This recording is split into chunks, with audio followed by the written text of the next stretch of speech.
సోదరులారా, భారతదేశానికి స్వాతంత్రం అనేది ఏదో లాటరీ తగిలినట్లు, లేదా ఏదో గుంట తవ్వుతుంటే గుప్త నిధి దొరికినట్లు, లేదా మనం పోతుంటే ఆకాశంలో నుంచి ఏదో ఒక పక్షి వజ్రాలు తెచ్చి మా జేబులో వేసినట్టు స్వాతంత్రం రాలేదు. భారతదేశానికి స్వాతంత్రం సాధించడానికి చాలా సుదీర్ఘ పోరాటాలు చేసినారు. ఆ పోరాటాలు చేసిన వాళ్ళలో హిందువులు, ముస్లింలు అందరూ కూడా తమ మాన ప్రాణాలను అంకితం చేసి బ్రిటిష్ వాళ్ళకు పోరాటం చేసి ఎన్నో త్యాగాల ఫలితమే ఈ భారతదేశానికి స్వాతంత్రం వచ్చింది. స్వాతంత్ర సమర యుగంలో 1857 నుంచి మనం చరిత్ర కానీ తీసుకుంటే భారతదేశ స్వాతంత్రం కోసం త్యాగాలు చేసిన వ్యక్తుల్లో కొన్ని లక్షల మంది ముస్లింలు ఉన్నారన్న వాస్తవం ఎవరుగా కాదని లేదు. ఎందుకంటే భారతదేశాన్ని తమ ప్రాణం కన్నా ఎక్కువగా ప్రేమించే ముస్లింలు, భారతదేశాన్ని తమ మాతృభూమిలాగా గౌరవించే ముస్లింలు, తమ ఈమాన్లో సగం ఈమాన్ ఈ దేశ రక్షణ అని చెప్పి నమ్మే ముస్లింలు ఎన్నో త్యాగాలు చేశారు. కేవలం ముస్లిం యువకులు, నాయకులు కాదు, ఆలింలు, అదేవిధంగా మహిళలు కూడా ఈ దేశ స్వాతంత్రం కోసం ఎన్నో త్యాగాలు చేశారు. దయచేసి చరిత్ర తెలియకుండా ముస్లింలకు విమర్శిస్తూ ముస్లింల మీద నిందలు వేసే సోదరులకు నేను వినయంగా ఈరోజు కొన్ని జవాబులు ఇవ్వాలనుకుంటున్నాను. సోదరులారా, ఈరోజు ఇన్కిలాబ్ జిందాబాద్ అనే నినాదం ఏదైతే మనం ప్రతి ప్రోగ్రాంలో, ప్రతి ఎడ్యుకేషన్లో కేకలు పెట్టి అరుస్తుంటాం, ఇన్కిలాబ్ జిందాబాద్, ఇన్కిలాబ్ జిందాబాద్ అని. ఆ నినాదాన్ని భారతదేశానికి అందించింది ఒక ముస్లిం సోదరుడు. అదేవిధంగా ఎక్కడ కూడా జాతీయ గీతం అయిన తర్వాత మనమందరం కూడా గట్టిగా జై హింద్ అంటాం. ఆ జై హింద్ అనే నినాదాన్ని కూడా భారతీయులకు అందించింది ఒక ముస్లిం సోదరుడు అన్న వాస్తవం మీకు తెలుసుకోవాలి. అదేవిధంగా ఎంతోమంది మా సోదరులు ఈరోజు ముస్లింల మీద బలవంతం చేస్తూ భారత్ మాతాకి జై అని చెప్తారు. ఆ భారత్ మాతాకి జై అని మేము చెప్పేది కాదు, జై అని మీ చేత చెప్పిస్తుండేది కూడా ముస్లింలు అన్న సంగతి మీకు తెలియదు. ఏదైతే భారత్ మాతాకు జై అంటున్నారో ఆ నినాదాన్ని కూడా అందించింది ముస్లింలే. అదేవిధంగా సోదరులారా, మీరు బుర్ఖా బుర్ఖా బుర్ఖా అంటున్నారు.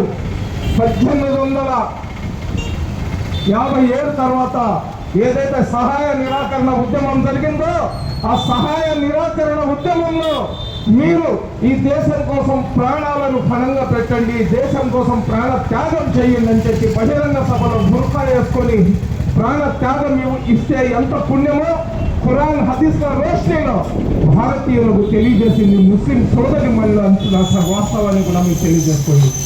సోదరులారా, నేను ఒకరి మీద నిందలు వేయడమో లేదా మిమ్మల్ని అగౌరవపరచడం కోసం నేను చెప్పడం లేదు. కానీ జ్ఞానం లేని వాళ్ళు అజ్ఞానులాగా మారిపోతారు. ఒక మనిషి అజ్ఞాని అయిపోతే మృగంలాగా మారిపోతాడు. ఆ మృగం ఏం చేస్తుందంటే మనుషుల మీద దాడి చేస్తుంది. అటువంటి మృగాలకు కనువిప్పు కలగడానికి నేను చెప్తున్నాను. సోదరులారా, మీరందరూ కూడా ఈ ఒక్క మాట విన్న తర్వాత నా ప్రసంగాన్ని నేను ముగించుకుంటాను. ఆజాద్ హింద్ ఫౌజ్ చేసిన తర్వాత ఏదైతే సుభాష్ చంద్రబోస్ గారు ఉన్నారో అతను మన మొత్తం భారతదేశంలో మొత్తం ఎవరైతే ధనికులు ఉంటారో వాళ్ళందరి దగ్గర పోయి ఆజాద్ హింద్ ఫౌజ్ కోసం ఫండ్స్ కలెక్ట్ చేస్తూ ఉండేవాళ్ళు. వెస్ట్ బెంగాల్లో ఒక ప్రాంతం ఉంది. ఆ ప్రాంతంలో ముస్లింలు ఎక్కువగా నివసిస్తారు. ఆ ప్రాంతంలో ఎప్పుడైతే ఈ ఆజాద్ హింద్ ఫౌజ్ కోసం అతను ఏదైతే డబ్బులు కలెక్ట్ చేసుకుంటూ ప్రతి ఇంటికి వెళ్ళడం జరుగుతుంది. అందులో భాగంగా ఒక ముస్లిం వితంతు మహిళ, బాగా వయసు మీరి ఉంటుంది, ఆమెకు ఒక కుమారుడు ఉంటాడు. వాళ్ళ ఇంటికి వెళ్ళి, అమ్మా మేము ఆజాద్ హింద్ ఫౌజ్ నుంచి వచ్చినాము, మనకు ఏదైనా మీరు డొనేషన్ ఇస్తే బాగుంటుంది అని చెప్తే ఆ తల్లి చెప్తుంది, అయ్యా నాకు ఒక కొడుకు ఉన్నాడు, నాకు భర్త లేడు, నాకు వయసు మీరి ఉంది, నా కొడుకు కష్టపడి డబ్బులు తెస్తే ఆ డబ్బులతో బియ్యం తెచ్చుకొని అన్నం వండుకొని బ్రతికే మా కుటుంబం, మా దగ్గర ఏం లేదు, నీకు ఇవ్వడానికి పిడికెలు బియ్యం కూడా నా దగ్గర లేవు అని చెప్పి ఆ తల్లి చెప్తుంది. అక్కడి నుంచి సుభాష్ చంద్రబోస్ అతను ఎక్కడ విడిది ఉంటాడో అక్కడికి వెళ్ళిపోవడం జరిగింది. అతను విడిది దగ్గరకి ఈ పెద్దామె అతని దగ్గరికి వచ్చి, అయ్యా నువ్వు నా దగ్గర అడిగినప్పుడు నా ఇంట్లో ఏం లేదు, కానీ నాకు ఉన్న ఒకే ఒక ఆస్తి, ఆ ఆస్తి నీకు ఇవ్వాలనుకుంటున్నానని చెప్తుంది. ఆస్తి అనగానే ఏదైనా డబ్బులు ఏదైనా పొలము ఇస్తాదని చెప్పి సుభాష్ చంద్రబోస్ గారు ఆలోచిస్తున్నప్పుడు నా కొడుకును నీకు ఇస్తున్నాను, నా కొడుకుని తీసుకొని వెళ్ళమని చెప్పిన తర్వాత అతను ఆజాద్ హింద్ ఫౌజ్లో చేరి బ్రిటిష్ వాళ్ళతో పోరాటం చేసి అతను వీరమరణం పొందుతాడు. భారతదేశానికి స్వాతంత్రం వచ్చేసిన తర్వాత ఆ స్వాతంత్ర సంబరాలు జరుపుకునేటప్పుడు వెస్ట్ బెంగాల్లో మన ఎవరైతే సుభాష్ చంద్రబోస్ గారు ఉన్నారో ప్రసంగిస్తూ ఎదురుగా కొన్ని లక్షల మంది ఉంటే ఆ లక్షల మందికి చెప్తారు, ప్రతి ఒక్కరు భారత్ మాతాకు జయ అంటారు, ప్రతి ఒక్కరు భారత్ మాతాకు జయ అంటారు.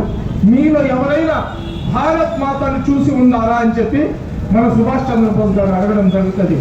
అక్కడ ఉన్న లక్షలాది మంది మేము చూడలేదు అనగానే ఇక ముస్లిం వితంతు మహిళను వేదిక మీదకి తీసుకొని వచ్చి తనకు ఒక్క కొడుకును దేశం కోసం ఇచ్చి ఆ బిడ్డకు దేశం కోసం ఆ బిడ్డ ప్రాణ త్యాగం చేశాడు. అటువంటి త్యాగమూర్తి ఈ తల్లి నిజమైన భారత్ మాత అని చెప్పడం జరుగుతుంది.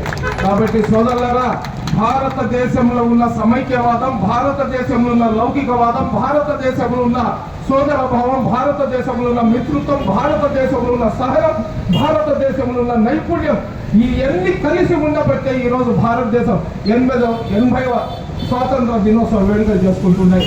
చాలా కొద్ది మంది ఉంటారు కులాల మతాల మధ్య చిచ్చు పెట్టి దేశాన్ని విచ్ఛిన్నం చేయాలని. కానీ భారతదేశంలో ఉన్న 90 కోట్ల మంది హిందువులు ఉదార స్వభావులు.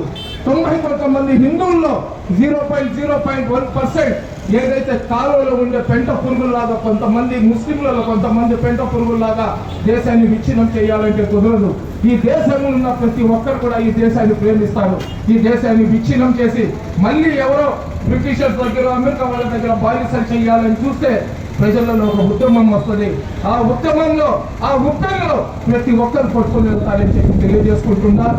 అదేవిధంగా ఈ దేశం కోసం అల్లామా ఇక్బాల్ గారు రాసిన ఏదైతే తరుణం ఉందో, అల్లామా ఇక్బాల్ గారు రాసిన పాట ఏదైతే ఉందో దాన్ని ప్రతి భారతీయుడు గర్వంగా పాడాలని తెలియజేసుకుంటున్నా.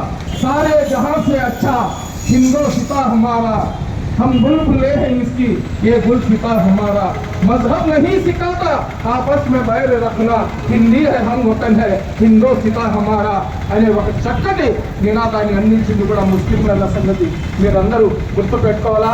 అదేవిధంగా మా ముస్లింలు ఎవరైతే ఉన్నారో ఈ దేశం కోసం ఆ రోజు కూడా ప్రాణత్యాగం చేసినారు, స్వాతంత్రంలో ప్రాణత్యాగం చేసినారు. మళ్ళీ అవసరం పడితే దేశం కోసం ప్రాణత్యాగం చేయడానికి మేమందరం కూడా సిద్ధంగా ఉన్నామని తెలియజేసుకుంటున్నా. జై హింద్. జై హింద్. శుక్రియా, ధన్యవాదాలు.